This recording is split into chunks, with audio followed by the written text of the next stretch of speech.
Bonsoir à toutes et à tous, bienvenue sur France Info pour cette édition. À la une, les défis humanitaires. En Haïti, 600 000 personnes dans l'attente d'une assistance, alerte la protection civile. 5 jours après le terrible séisme qui a fait plus de 2200 morts, les opérations de sauvetage et de recherche se poursuivent. Nous serons en direct avec Kelly Babo qui est sur place.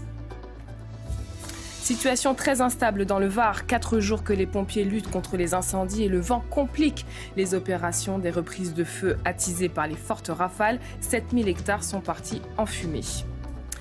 Va-t-il bientôt falloir vacciner les enfants de moins de 12 ans ? Ce n'est pas d'actualité selon Jean-Michel Blanquer, ministre de l'Éducation nationale. Le débat est en tout cas lancé. On en parle avec Corinne Le Goff, directrice commerciale du laboratoire Moderna. Le bilan progresse toujours en Haïti. Près de 2200 personnes ont perdu la vie dans le séisme qui a frappé l'île voilà 5 jours. 12 000 sont blessés. Place au défi humanitaire qui sera mis à rude épreuve sur fond de Covid-19, mais aussi d'insécurité chronique sur l'île. L'heure est au secours et à l'aide internationale. Nous retrouvons en direct nos envoyés spéciaux, François Marlin et Kelly Babo. Bonsoir Kelly, quelle est la situation sur place ?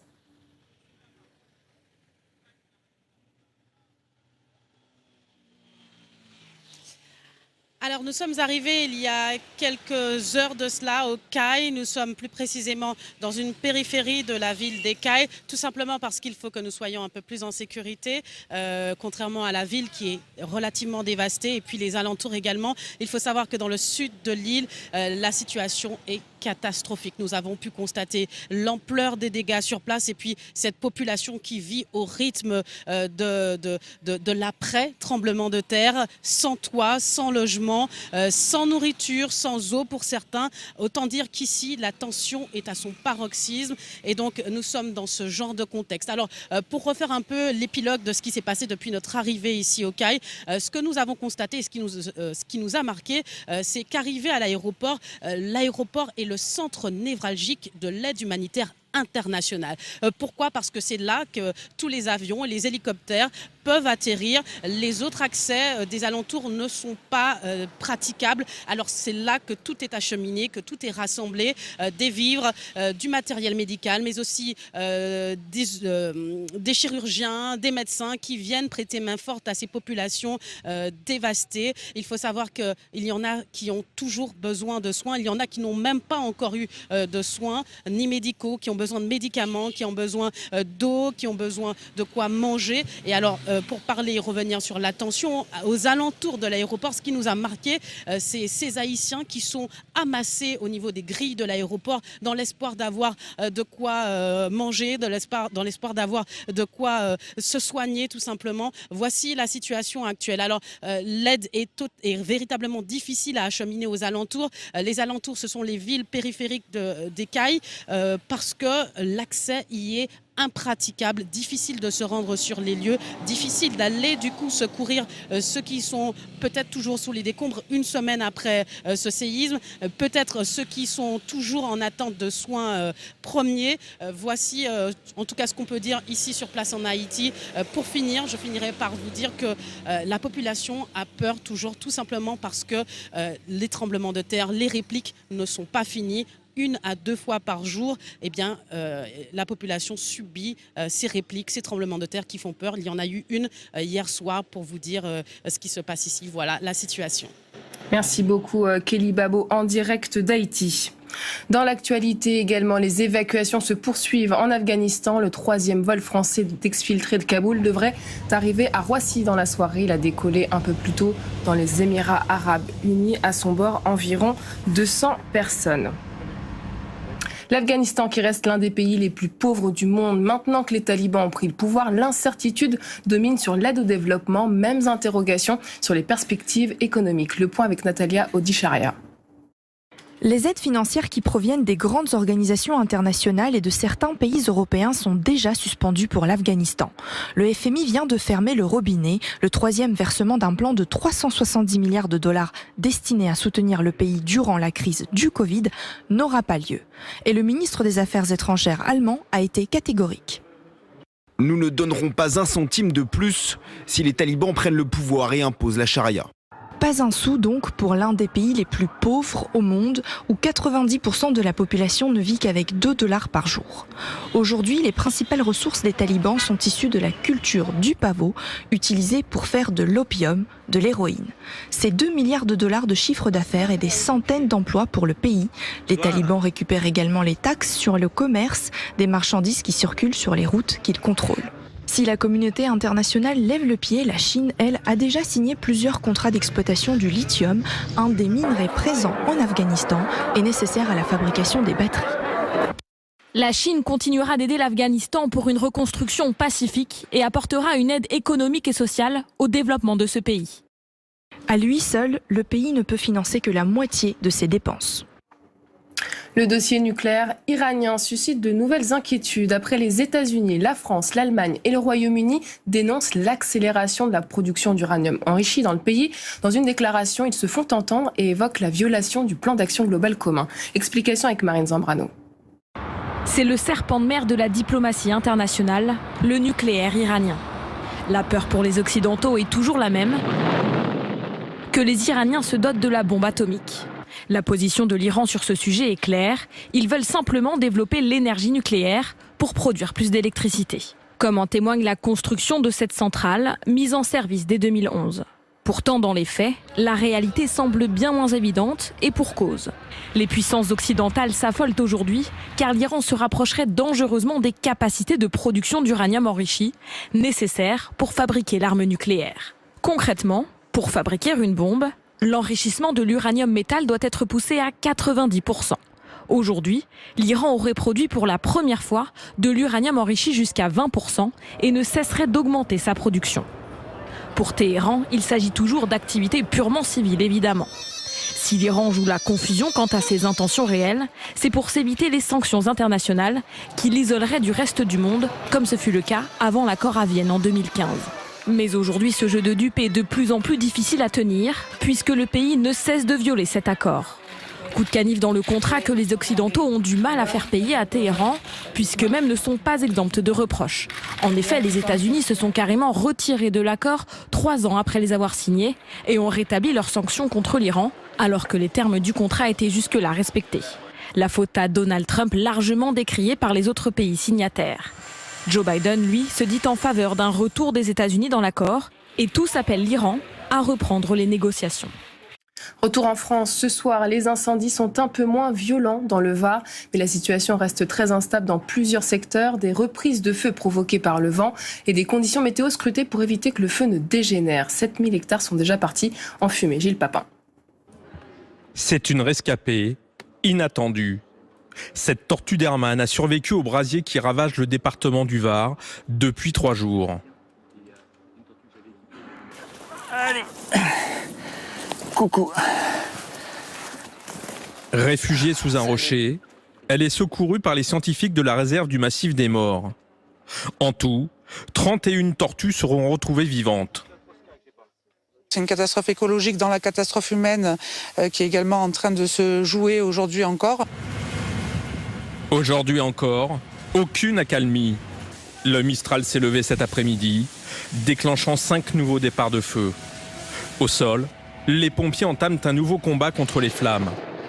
Dans les airs, les hélicoptères et les avions déversent des tonnes d'eau et de retardants.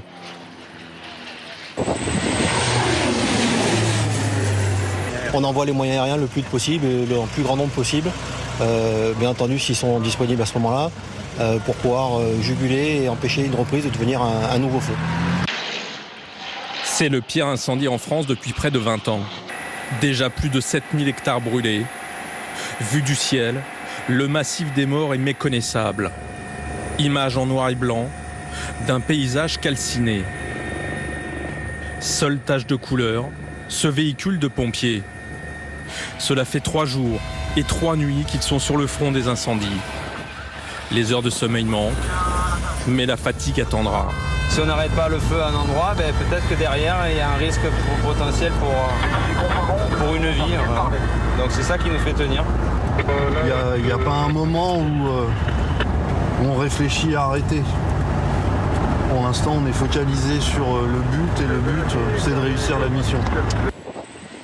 Ce soir, le feu ne progresse plus, mais l'incendie n'est toujours pas maîtrisé, concentré sur certains secteurs. Demain, des vents changeants sont encore annoncés dans le Var. Et partons retrouver Naoufel El Kawafi pour un point sur place.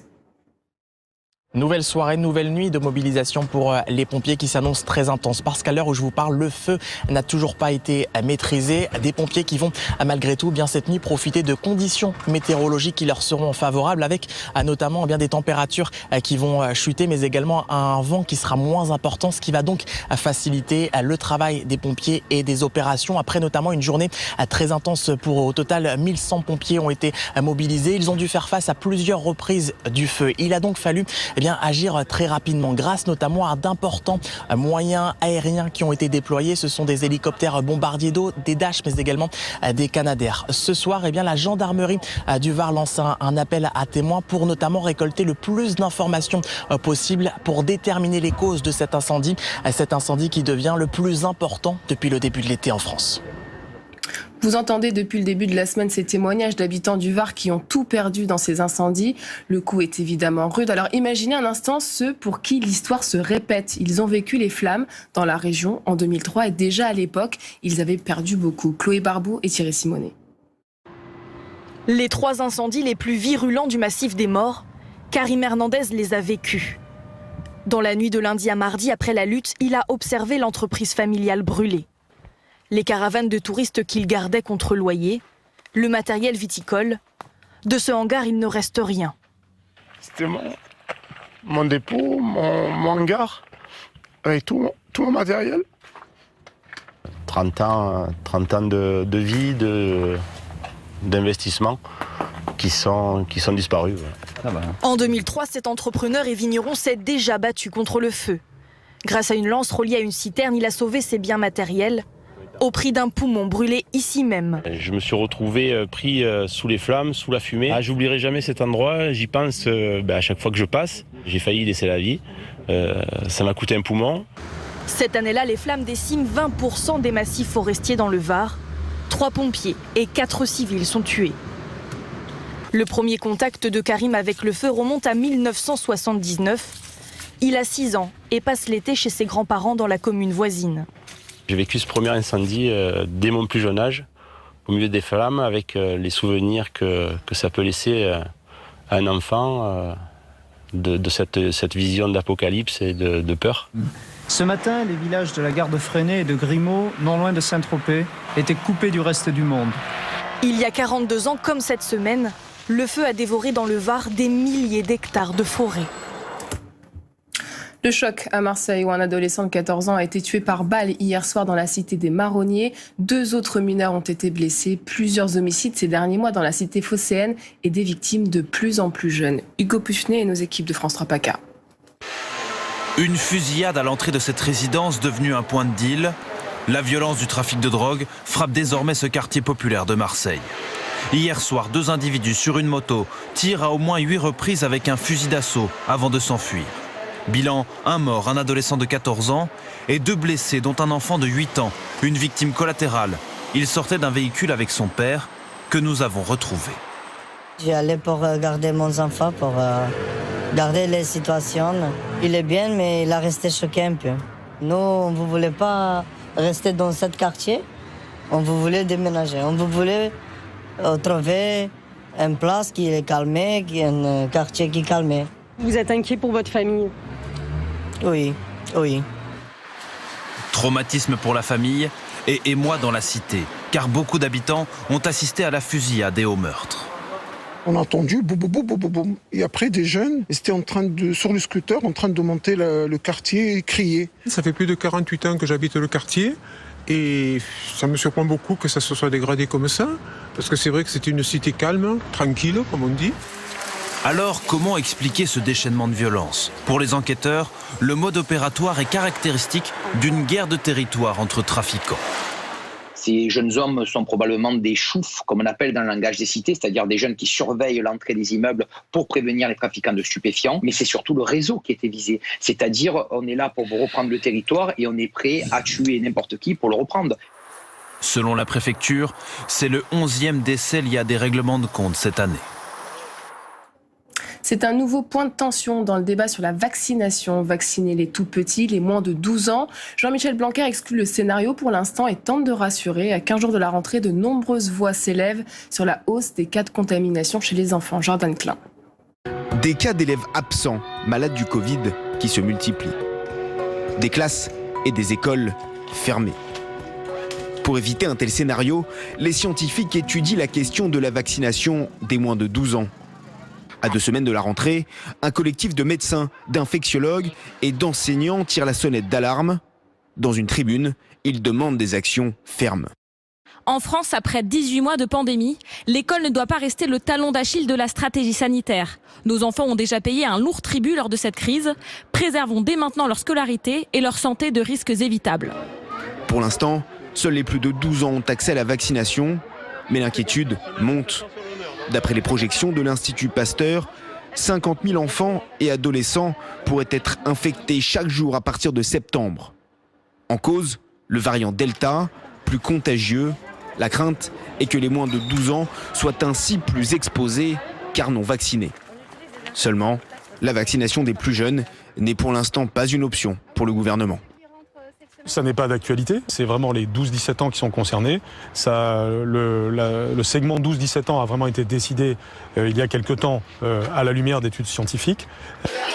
Aujourd'hui, 58 enfants entre 0 et 9 ans sont en cours d'hospitalisation, un chiffre qui a doublé par rapport à l'année dernière à la même date. Et le nombre de cas aussi a explosé, passant de 856 fin juin à plus de 8500 début août. Pour certains spécialistes, vacciner les plus jeunes serait aussi un plus pour atteindre l'immunité collective. Les moins de 12 ans, c'est 14% de la population. Donc, si on vaccinait tous les gens qui ont 12 ans et plus, on vaccinerait 86% de la population. Et ça, c'est un peu juste pour l'immunité collective théorique. Donc, évidemment, ça serait bien de pouvoir aussi vacciner les moins de 12 ans. Israël est pour l'instant le seul pays à avoir autorisé la vaccination pour les moins de 12 ans, mais seulement pour ceux présentant de graves vulnérabilités. Aux États-Unis, Pfizer et Moderna ont commencé des essais cliniques attendus pour les prochains mois sur cette tranche d'âge. Et justement, notre invitée ce soir en direct de Boston, Corinne Le Goff, bonjour. Vous êtes directrice commerciale des laboratoires Moderna. Alors, on vient de le voir, vous avez lancé un essai clinique aux États-Unis fin mars sur des enfants allant de 6 mois à 11 ans. Où en est-on sur ces essais ? Oui, merci, bonjour et merci de m'accueillir ce soir. Alors effectivement, nous avons commencé les essais cliniques chez les petits avec bien sûr des doses inférieures aux doses que nous préconisons pour les adultes.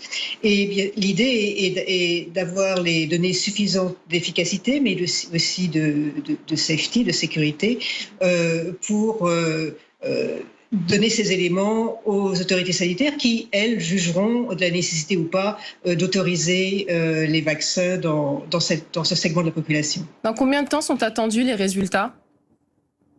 Donc nous devrons être en mesure de présenter notre dossier aux autorités sanitaires vers la fin de l'année.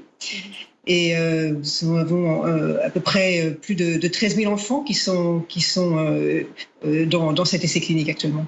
Est-ce que vous entendez l'argument des parents qui craignent des effets secondaires à long terme ? Oui, alors moi ce que je peux vous dire, c'est que sur l'ensemble des données que l'on a aujourd'hui sur les vaccins ARN messagers, on a quand même des retours extrêmement positifs et donc un vaccin qui offre une grande sécurité. Je pense que je comprends l'inquiétude des parents parce que quand on est parent, et je suis parent moi-même, c'est une responsabilité que l'on prend vis-à-vis de ses enfants.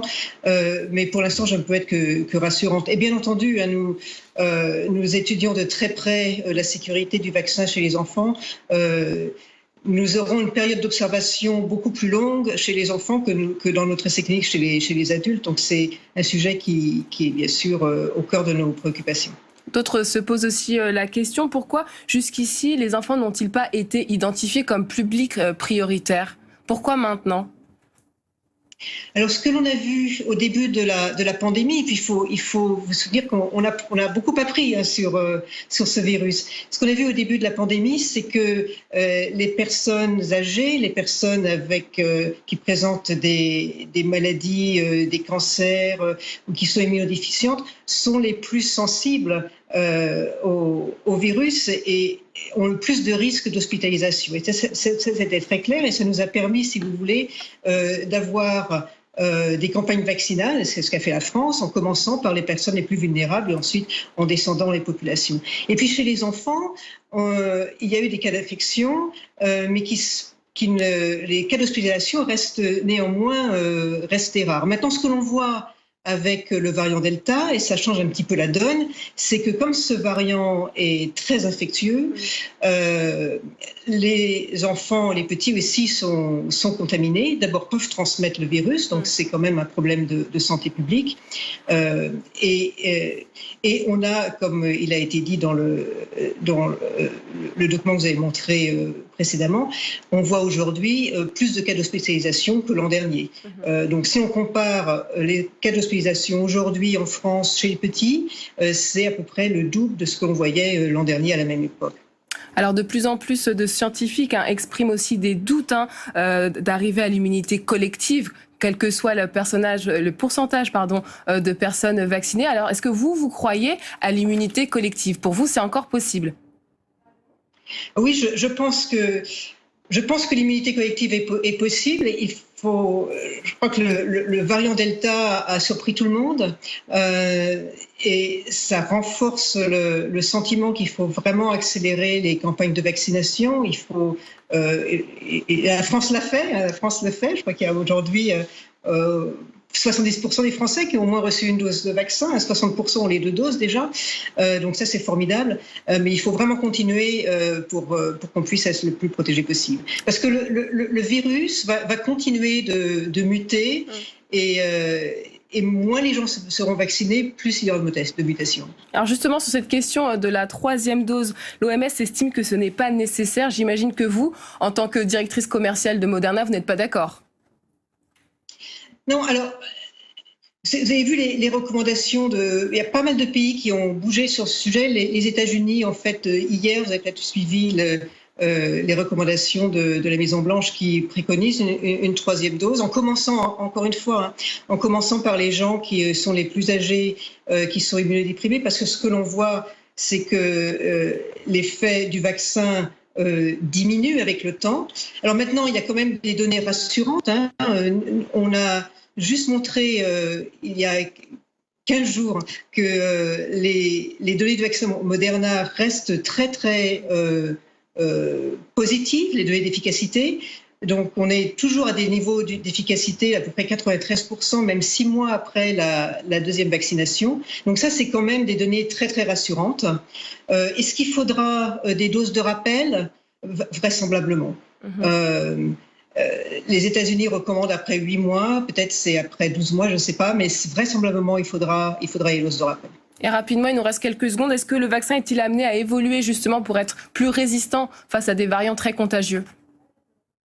Oui, alors ça, c'est vraiment, nous, notre point de vue. C'est d'abord, avec notre plateforme ARN messager, on est en mesure de mettre en production très rapidement des nouvelles souches de virus et d'être toujours...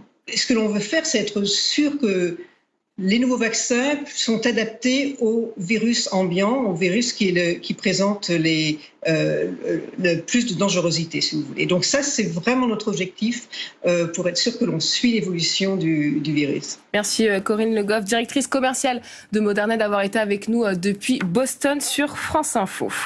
Et le Covid à l'école, on continue d'en parler. Vous allez voir qu'en Suisse, on ne plaisante pas avec la confidentialité des données. C'est l'Eurozapping présenté par Géraldine Delinger.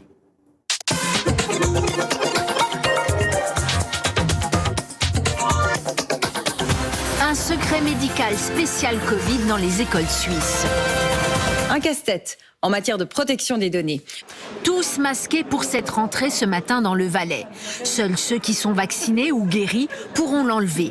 après avoir rempli un formulaire mis sous enveloppe pour rester confidentiel. Cette enveloppe fermée sera remise ensuite dans une grande enveloppe fermée qui comportera simplement le nom de la classe.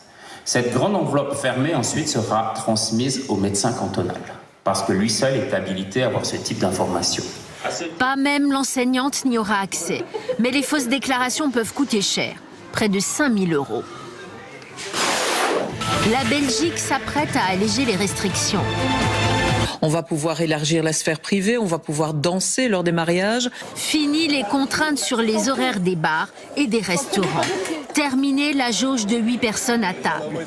Dès demain, la Belgique devrait annoncer un retour à une vie plus festive. Pour nous, économiquement, ça nous aiderait énormément si on puisse revenir à la normale et enfin vivre un quotidien classique et revivre comme avant, tout simplement. Une libéralisation prévue au moment où les chiffres des contaminations repartent à la hausse. En Russie, sauvetage inédit dans la fournaise des incendies. Ils viennent d'échapper aux flammes. Des bisons sauvages de Iakoutie au milieu de la Sibérie, en proie aux incendies depuis des semaines. Sauvés par des pompiers exsangues, ils les ont repoussés jusqu'à la rivière. Nous n'avons pas réussi à contrôler la situation. Mais la température a baissé dans la forêt. Et dans certaines zones, la pluie a contribué à arrêter le feu. Une chance pour cette faune dévastée. Depuis le début de l'année, plus de 160 000 km² de forêt sont partis en fumée en Sibérie. Un mot de sport avec du football et la belle soirée du Stade Rennais. À domicile, les Bretons se sont imposés 2-0 face aux Norvégiens de Rosenborg. L'ouverture du score est signée du défenseur Naïf Aguerd au quart de jeu, avant que Serhou Guirassy ne fasse le break en fin de rencontre. Et avec ce succès en match aller de barrage de la Ligue Europa Conférence, les hommes de Bruno Genesio prennent une sérieuse option sur la qualification. On vous propose un petit plongeon pour terminer cette édition, une opération de remorquage d'un petit avion en l'état. Rassurez-vous, pas de victimes, une panne de moteur, c'est tout un savoir-faire pour extraire l'épave de l'eau. Reportage à large des îles de Lénin, près d'Antibes, Héloïsa Patricio et Benoît Lotte. Sous les bouées, l'avion navigue dans les courants de la Méditerranée. C'est une opération délicate. Après 4 jours passés à 10 mètres de profondeur, l'appareil est lourd et fragilisé par l'impact. Impossible donc de le remonter à la surface en l'état sans le détériorer. On a mis des parachutes pour remettre l'avion en flottabilité.